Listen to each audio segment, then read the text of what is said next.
जुगाड़ू बहू का ईंटों का कूलर।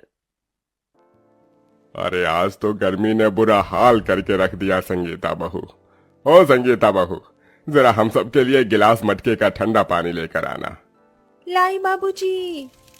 चूल्हे पर खाना बना रही संगीता उठती है और मटके से ठंडा पानी निकालने लगती है कि तभी ये क्या, कल शाम को मटके में पानी भर के रखा था, लेकिन ये तो बिल्कुल भी ठंडा नहीं हुआ, बल्कि गर्मी की वजह से मटके का पानी भी गर्म हो गया है। जिसके बाद संगीता को उस गर्म पानी को ही ले जाकर अपने सास ससुर और पति को देना पड़ता है। जैसे ही वो लोग उस पानी को पीते हैं, अरे बहू, तुझे मटके का ठंडा पानी लाने के लिए कहा था, ना कि गर्म पानी।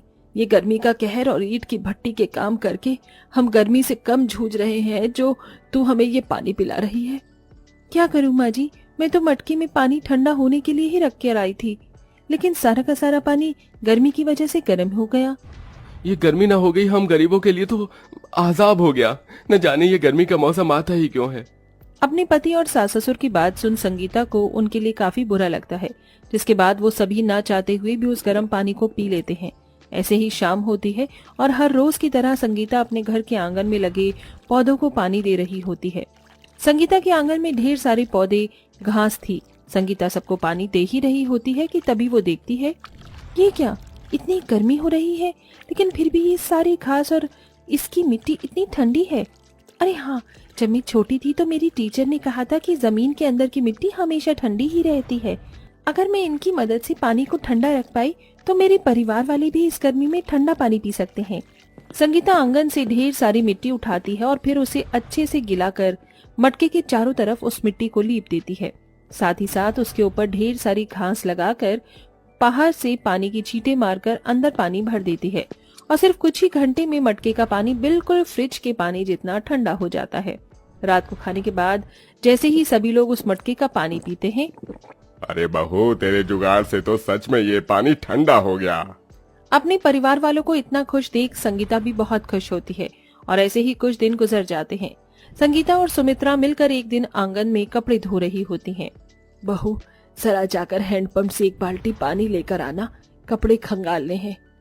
संगीता जैसे ही हैंडपंप चलाकर पानी भरने लगती है तो उस हैंडपंप में से ठंडे पानी की जगह गर्म पानी निकलने लगता है, जिसे देख गर्मी की वजह से हैंडपंप से भी गर्म पानी आ रहा है।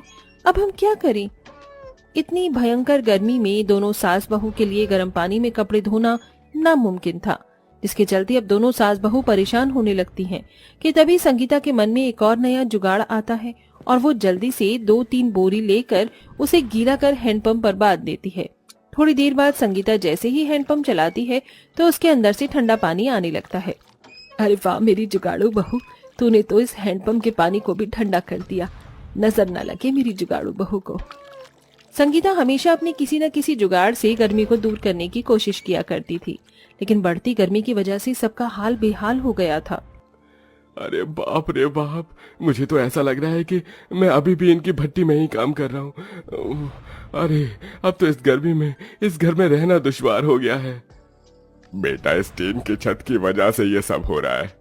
सोचा था इस साल इस टीन की छत को हटवाकर और पत्थर की छत बनवाऊंगा, लेकिन पैसों की कमी के चलते इसे न कर सका। टीन की छत होने की वजह से गर्मी में टीन बहुत जल्दी गर्म हो जाया करती थी, जिससे संगीता का पूरा घर ईंट की भट्टी की तरह गर्म हो जाता था। संगीता, अब तो तुझे अपने जुगाड़ से इस गर्म छत को ठंडा करने के बारे में सोचना ही होगा, वरना इस गर्म छत के नीचे तो हम लोग और ज्यादा दिन तक रह नहीं सकते। संगीता आंगन में बैठी बैठी इतना सोच ही रही होती है कि तभी उसकी नजर हैंडपंप पर जाती है, जिसको संगीता ने बोरे से बांध रखा था। ये देख संगीता के मन में एक और नया जुगाड़ आता है और वो एक एक कर बोरियों को गीला करके अपनी टीन की छत पर रख देती है और उसके ऊपर ढेर सारी मिट्टी डाल देती है, जिससे अब गर्मी की वजह से उन लोगों की टीन की छत गर्म नहीं होती थी। अरे वाह बहू, तूने तो आज हमारी टीन की छत को भी ठंडा कर दिया। और नहीं तो क्या बाबूजी, अब आपको दूसरी छत बनवाने की कोई जरूरत नहीं है। आप लोगों की जुगाड़ू बहू और मेरी जुगाड़ू पत्नी ने इस टीन की गर्म छत को भी ठंडा करके रख दिया। संगीता अपने जुगाड़ से कभी बोरे गीले कर घर की खिड़कियां और दरवाजे पर टांग देती थी, जिससे घर के अंदर गर्म हवा नहीं आती। वहीं कभी सबकी सोने की चटाइयों के नीचे गीली मिट्टी रख देती, जिससे सबको ठंडक मिलती। लेकिन इतने जुगाड़ करने के बाद भी पूरा परिवार मच्छरों से काफी ज्यादा परेशान था। इन मच्छरों ने गर्मी में काट काट कर सारा खून पी ही लिया है। न जाने अब इन मच्छरों से गर्मी में कब राहत मिलेगी। आय हाय, इन मच्छरों से तो राहत ये सिर्फ कूलर ही दिलवा सकता है। आय हाय, बिना कूलर के तो ये मच्छर एक दिन हमारा सारा खून पीकर हमें मार ही डालेंगे। गर्मी में बिना पंखे कूलर के गुजारा करना संगीता के लिए भी अब काफी ज्यादा मुश्किल हो चुका था। रोज रोज अपने परिवार को ऐसा परेशान होता देख अब संगीता एक बहुत बड़ा फैसला लेती है। अगर आप और बाबूजी इस उम्र में पवन जी के साथ ईंट की भट्टी में काम करके घर का गुजारा चला सकते हैं तो मैं काम क्यों नहीं कर सकती। बहू, ईंट की भट्टी में काम करना आसान नहीं है। तुझे पता है वहाँ कितनी गर्मी होती है। मैं ईंट की भट्टी में काम करके जल्द से जल्द पैसे जोड़ना चाहती हूँ ताकि मैं सबके लिए कूलर ला सकूं। इसलिए आप लोग प्लीज मुझे काम करने दीजिए। संगीता के बार बार जिद करने की वजह से सभी लोग उसे काम करने की इजाजत दे देते हैं, जिसके बाद अब संगीता भी अपने सास ससुर पति के साथ ईंट की भट्टी में जाकर काम करती है।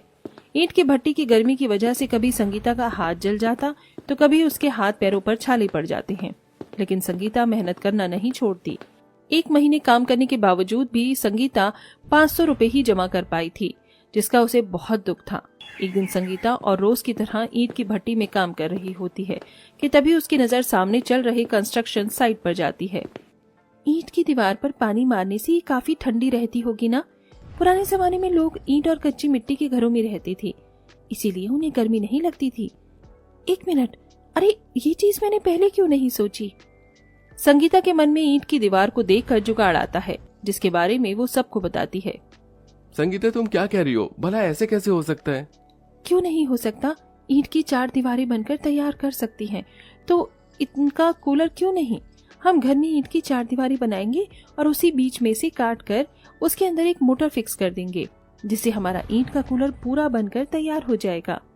बहू जो कह रही है वो होगा या नहीं ये तो मुझे नहीं पता, लेकिन हम कोशिश तो जरूर करेंगे।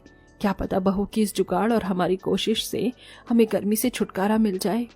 सुमित्रा और संगीता की बात सुन पवन और रघु इस बात के लिए मान जाते हैं, जिसके बाद अब संगीता सबके साथ मिलकर ईंट की मदद से कूलर के आकार का ढांचा तैयार करती है और उसके अंदर मोटर लगाकर उसके चारों तरफ गीली मिट्टी और घास एक कपड़े की मदद से बांध देती है और उस पर पानी छिड़क देती है, जिससे जैसे ही अब वो लोग प्लग लगाकर बटन चालू करते हैं तो उस ईंट के कूलर के अंदर से बिल्कुल ठंडी ठंडी हवा आती है।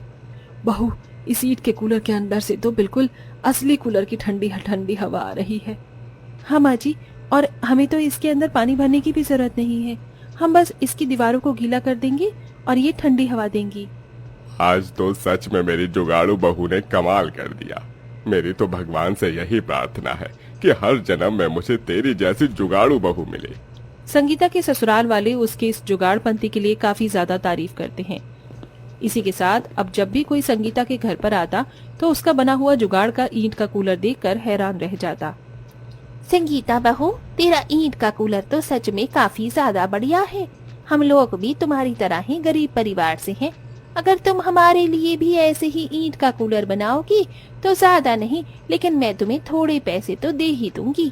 क्या तुम मेरे परिवार के लिए भी ईंट का कूलर बनाओगी? हाँ काकी, क्यों नहीं, मैं जरूर बनाऊंगी आपके परिवार के लिए अपनी जुगाड़ से ईंट का कूलर। आस पड़ोस में रह रहे लोगों को जैसे ही संगीता के जुगाड़ से बनाए हुए ईंट के कूलर के बारे में पता चलता है तो वो भी संगीता से अपने घर में ईंट का कूलर बनवा देते हैं, जिससे उन्हें गर्मी से राहत मिलती है। वहीं संगीता की भी अच्छी खासी कमाई हो जाती है और ऐसे ही अपने जुगाड़पन से संगीता अपने ससुराल वालों के साथ हंसी खुशी रहती है।